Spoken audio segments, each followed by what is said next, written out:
सादत हसन मंटो की कहानी। बू।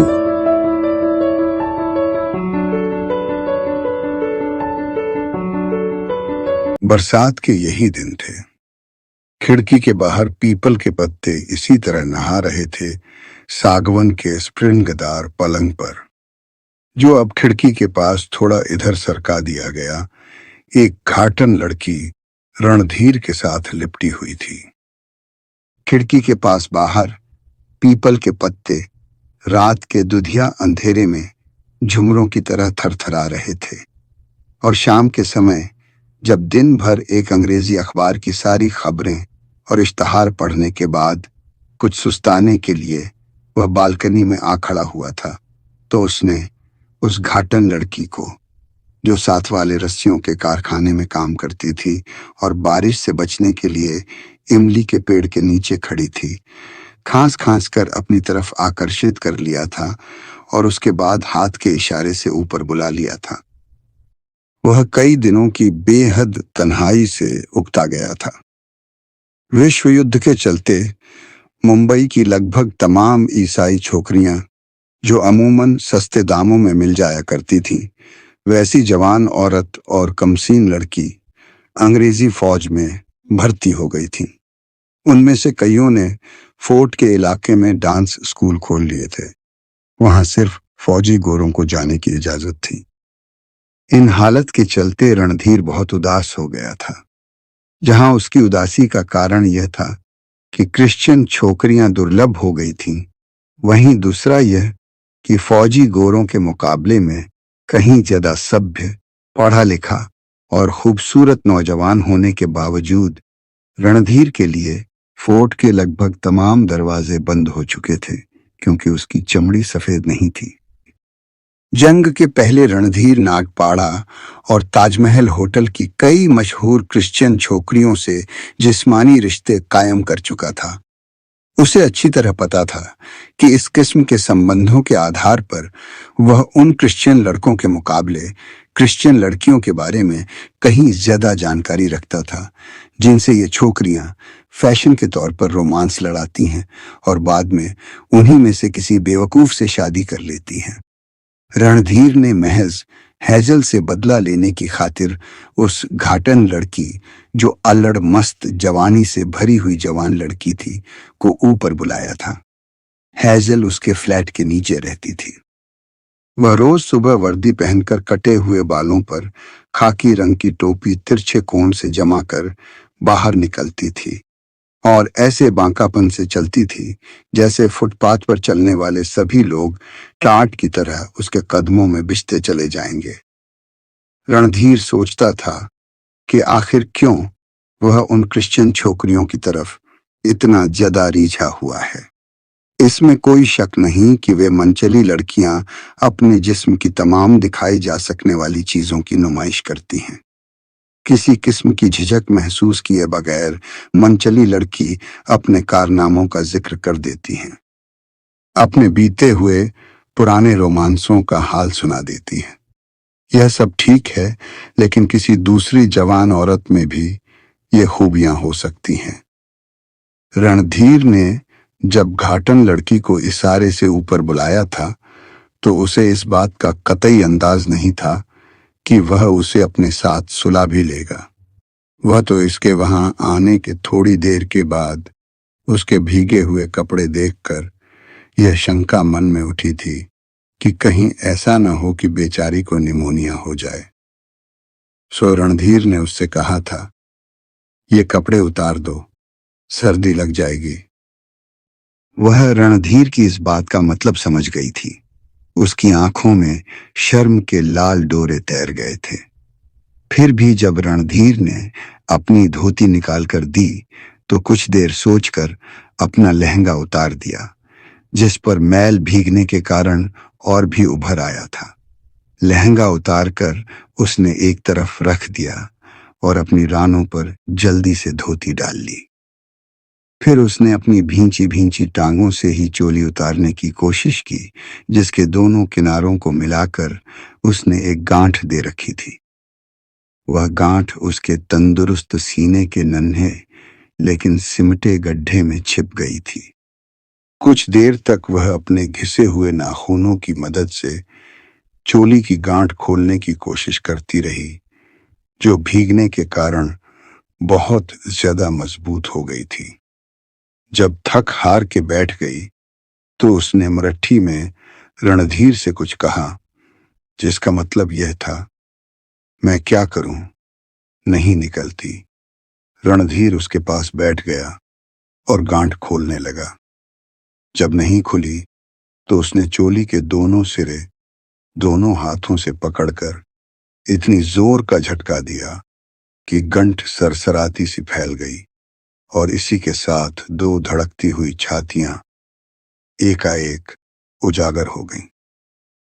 क्षण भर के लिए रणधीर ने सोचा कि उसके अपने हाथों से उस घाटन की लड़की के सीने पर नर्म नर्म गूंथी हुई मिट्टी को कमाकर कुम्हार की तरह दो प्यालियों की शक्ल बना दी है। उसकी भरी भरी सेहतमंद उरोजों में वही धड़कन, वही गोलाई, वही गरम गरम ठंडक थी जो कुम्हार के हाथ से निकले हुए ताजे बर्तनों में होती है। मटमैले रंग की उन कुंवारी और जवान औरत की उरोजों ने एक अजीब किस्म की चमक पैदा कर दी थी, जो चमक होते हुए भी चमक नहीं थी। उसके सीने पर ये उभार दो दिए मालूम होते थे, जो तालाब के गंदेले पानी पर जल रहे होने का आभास दे रहे थे। बरसात के यही दिन थे। खिड़की के बाहर पीपल के पत्ते इसी तरह कंपा रहे थे। उस घाटन लड़की के दोनों कपड़े, जो पानी से सराबोर हो चुके थे, एक गंदेले ढेर की सूरत में फर्श पर पड़े थे और वह घाटन की नंगी लड़की रणधीर के साथ चिपटी हुई थी। उसके नंगे बदन की गर्मी रणधीर के बदन में हलचल पैदा कर रही थी, जो सख्त जाड़े के दिनों मेमनइयों के गलीज लेकिन गर्म हमामों में नहाते समय महसूस हुआ करती है। दिन भर वह रणधीर के साथ चिपटी रही। दोनों एक दूसरे के साथ गड्ढमड्डू हो गए थे। उन्होंने मुश्किल से एक दो बातें की होंगी, क्योंकि जो कुछ भी कहना सुनना था सांसों, होंठों और हाथों से तय हो रहा था। रणधीर के हाथ सारी रात उसकी नर्म नर्म उरोजों पर हवा के झोंकों की तरह फिरते रहे। उन हवाई झोंकों से उस घाटन लड़की के बदन में एक ऐसी सरसराहट पैदा होती थी कि खुद रणधीर भी कांप उठता था। इस कंपाहट से रणधीर का पहले भी सैकड़ों बार वास्ता पड़ चुका था। वह काम वासना से भरी हुई लड़की के मजे भी बखूबी जानता था। कई लड़कियों के नर्म और नाजुक लेकिन सख्त स्तनों से अपना सीना मिलाकर वह कई रातें गुजार चुका था। वह ऐसी बिल्कुल अलहड़ लड़कियों के साथ भी रह चुका था, जो उसके साथ लिपटकर घर की वे सारी बातें सुना दिया करती थीं, जो किसी गैर कानों के लिए नहीं होती। वो ऐसी कमीनी लड़की से भी जिस्मानी रिश्ता कायम कर चुका था, जो सारी मेहनत खुद करती थी और उसे कोई तकलीफ नहीं देती थी। उसे कई सामाजिक रूप से बदचलन लड़की और बदचलन औरत का भी अनुभव था, जिसे वह बहुत ही रूहानी मानता था। लेकिन यह घाटन की लड़की, जो इमली के पेड़ के नीचे भीगी हुई खड़ी थी और जिसे उसने इशारे से ऊपर बुला लिया था, बिल्कुल भिन्न किस्म की लड़की थी। सारी रात रणधीर को उसके जिस्म से एक अजीब किस्म की बू आती रही। इस बू को, जो एक ही समय में खुशबू थी और बदबू भी, वह सारी रात पीता रहा। उसकी बगलों से, उसकी छातियों से, उसके बालों से, उसकी चमड़ी से, उसके जवान जिस्म के हर हिस्से से यह जो बदबू भी थी और खुशबू भी रणधीर के पूरे शरीर में बस गई थी। सारी रात वह सोचता रहा था कि यह घाटन लड़की बिल्कुल करीब होकर भी हरगिज इतनी करीब नहीं होती अगर उसके जिस्म से यह बू न उड़ती। यह बू उसके मन मस्तिष्क की हर सलवट में रेंग रही थी। उसके तमाम नए पुराने अनुभवों में रच बस गई थी। उस बू ने उस लड़की और रणधीर को जैसे एक दूसरे से एकाकार कर दिया था। दोनों एक दूसरे में समा गए थे, उन अनंत गहराइयों में उतर गए थे जहां पहुंचकर इंसान एक खालिस इंसान की संतुष्टि से सरबोर होता है। ऐसी संतुष्टि जो क्षणिक होने पर भी अनंत थी, लगातार बदलती हुई होने पर भी दृढ़ और स्थायी थी। दोनों एक ऐसा जवाब बन गए थे जो आसमान के नीले शून्य में उड़ते रहने पर भी दिखाई देता रहे। उस बू को जो उस घाटन लड़की के अंग अंग से फूट रही थी, रणधीर बखूबी समझता था, लेकिन समझे हुए भी वह इनका विश्लेषण नहीं कर सकता था। जिस तरह कभी मिट्टी पर पानी छिड़कने से सोंधी सोंधी बू निकलती है, लेकिन नहीं, वह बू कुछ और ही तरह की थी। उसमें लेवेंडर और इत्र की मिलावट नहीं थी, वह बिल्कुल असली थी, औरत और मर्द के शारीरिक संबंध की तरह असली और पवित्र। रणधीर को पसीने की बू से सख्त नफरत थी। नहाने के बाद वह हमेशा बगलों वगैरह में पाउडर छिड़कता था या कोई ऐसी दवा इस्तेमाल करता था जिससे वह बदबू जती रहे। लेकिन ताज्जुब है कि उसने कई बार उस घाटन लड़की की बालों भरी बगलों का चुम्मा लिया। उसने चूमा और उसे बिल्कुल घिन नहीं आई, बल्कि एक अजीब किस्म की तुष्टि का एहसास हुआ। रणधीर को ऐसा लगता था कि वह इस बू को जानता है, पहचानता है, उसका अर्थ भी पहचानता है, लेकिन किसी को समझा नहीं सकता। बरसात के यही दिन थे। यूं ही खिड़की के बाहर जब उसने देखा तो पीपल के पत्ते उसी तरह नहा रहे थे। हवा में फड़फड़ाहटें घुली हुई थी। अंधेरा था, लेकिन उसमें दबी दबी धुंधली सी रोशनी समाई हुई थी, जैसे बारिश की बूंदों के 100 सितरों का हल्का हल्का गुब्बारा नीचे उतर आया हो। बरसात के यही दिन थे जब रणधीर के उस कमरे में सागवान का सिर्फ एक ही पलंग था, लेकिन अब उससे सटा हुआ एक और पलंग भी था और कोने में एक नई ड्रेसिंग टेबल भी मौजूद थी। दिन यही बरसात के थे, मौसम भी बिल्कुल वैसा ही था। बारिश की बूंदों के साथ सितारों की रोशनी का हल्का हल्का गुब्बार उसी तरह उतर रहा था, लेकिन वातावरण में हिना की तेज खुशबू बसी हुई थी। दूसरा पलंग खाली था। इस पलंग पर रणधीर औंधे मुंह लेटा खिड़की के बाहर पीपल के झूमते हुए पत्तों का नाच देख रहा था। एक गोरी चिट्टी लड़की अपने नंगे जिस्म को चादर से छुपाने की नाकाम कोशिश करते करते रणधीर के और भी करीब आ गई थी। उसकी सुर्ख रेशमी सलवार दूसरे पलंग पर पड़ी थी, जिसके गहरे सुर्ख रंग के हजारबद का एक फुंदना नीचे लटक रहा था। पलंग पर उसके दूसरे कपड़े भी पड़े थे, सुनहरी फूलदार जमफर, अंगिया, जांधिया और मचलती जवानी की वह पुकार जो रणधीर ने घाटन लड़की के बदन की बू में सूंघी थी। वह पुकार जो दूध के प्यासे बच्चे के रोने से ज्यादा आनंदमयी होती है। वह पुकार जो स्वप्न के दायरे से निकलकर खामोश हो गई थी। रणधीर खिड़की के बाहर देख रहा था। उसके बिल्कुल करीब पीपल के नहाए हुए पत्ते झूम रहे थे। वह उनकी मस्ती भरी कंपन के उस पार कहीं बहुत दूर देखने की कोशिश कर रहा था, जहां गठीले बादलों में अजीब किस्म की रोशनी घुली हुई दिखाई दे रही थी। ठीक वैसे ही जैसे उस घाटन लड़की के सीने में उसे नजर आई थी, ऐसी रोशनी जो पुरस्कार गुफ्तगू की तरह दबी लेकिन स्पष्ट थी।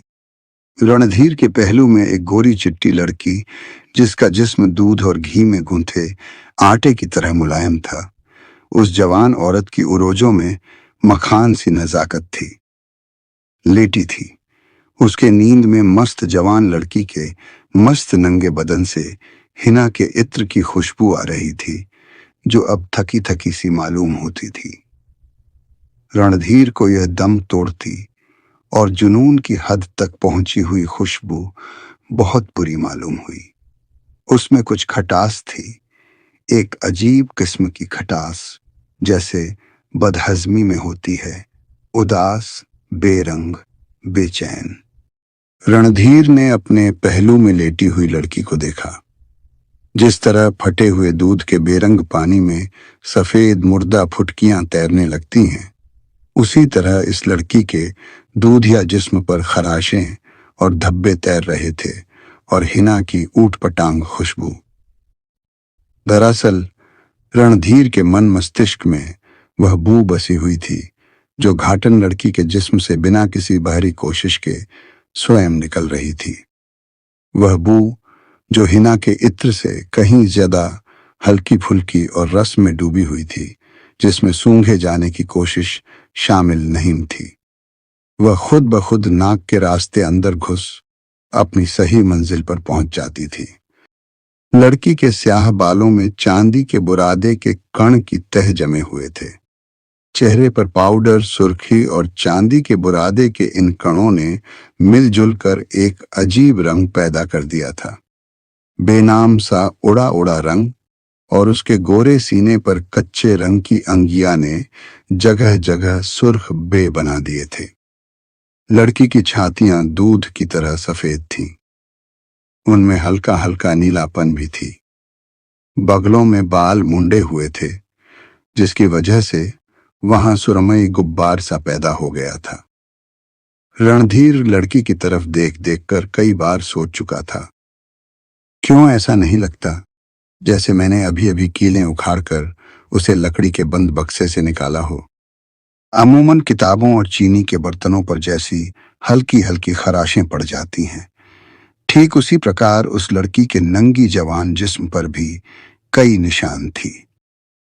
जब रणधीर ने उसके तंग और चुस्त अंगिया की डोरियां खोली थीं, तो उसकी पीठ और सामने सीने पर नर्म नर्म गोश्त की झुर्रियां सी दिखाई दी थीं और कमर के चारों तरफ कसकर बांधे हुए इजारबद का निशान भी। वजनी और नुकीले नेकलेस से उसके सीने पर कई जगह खराशें पड़ गई थीं, जैसे नाखूनों से बड़े जोर से खुजलाया गया हो। बरसात के यही दिन थे। पीपल के नर्म नर्म पत्तों पर बारिश की बूंदें गिरने से वैसी ही आवाज पैदा हो रही थी, जैसी रणधीर उस दिन सारी रात सुनता रहा था। मौसम बेहद सुहाना था। ठंडी ठंडी हवा चल रही थी। उसमें हिना के इत्र की तेज खुशबू घुली हुई थी। रणधीर के हाथ देर तक उस गोरी लड़की के कच्चे दूध की तरह सफेद स्तनों पर हवा के झोंकों की तरह फिरते रहे थे। उसकी अंगुलियों ने उस गोरे गोरे बदन में कई चिंगारियां दौड़ती हुई महसूस की थीं। उस नाजुक बदन में कई जगहों पर सिमटे हुए कंपन का भी उसे पता चला था। जब उसने अपना सीना उसके सीना के साथ मिलाया, तो रणधीर के जिस्म के हर रोंगटे ने उस लड़की के बदन के छिड़े तारों की भी आवाज सुनी थी, मगर वह आवाज कहाँ थी? रणधीर ने आखिरी कोशिश के तौर पर उस लड़की के दूधिया जिस्म पर हाथ फेरा, लेकिन उसे कोई कपंकंपी महसूस नहीं हुई। उसकी नई नवेली दुल्हन, जो कमशीन कली थी, जो फर्स्ट क्लास मजिस्ट्रेट की बेटी थी और जो अपने कॉलेज के सैकड़ों दिलों की धड़कन थी, रणधीर की किसी भी चेतना को छू न सकी। वह हिना की खुशबू में उस बू को तलाश रहा था, जो इन्हीं दिनों जब खिड़की के बाहर पीपल के पत्ते बारिश में नहा रहे थे, उस घाटन लड़की के मैले बदन से आई थी। ऐसी ही शानदार कहानियां सुनने के लिए हमारी चैनल को लाइक, शेयर और सब्सक्राइब जरूर करें। धन्यवाद।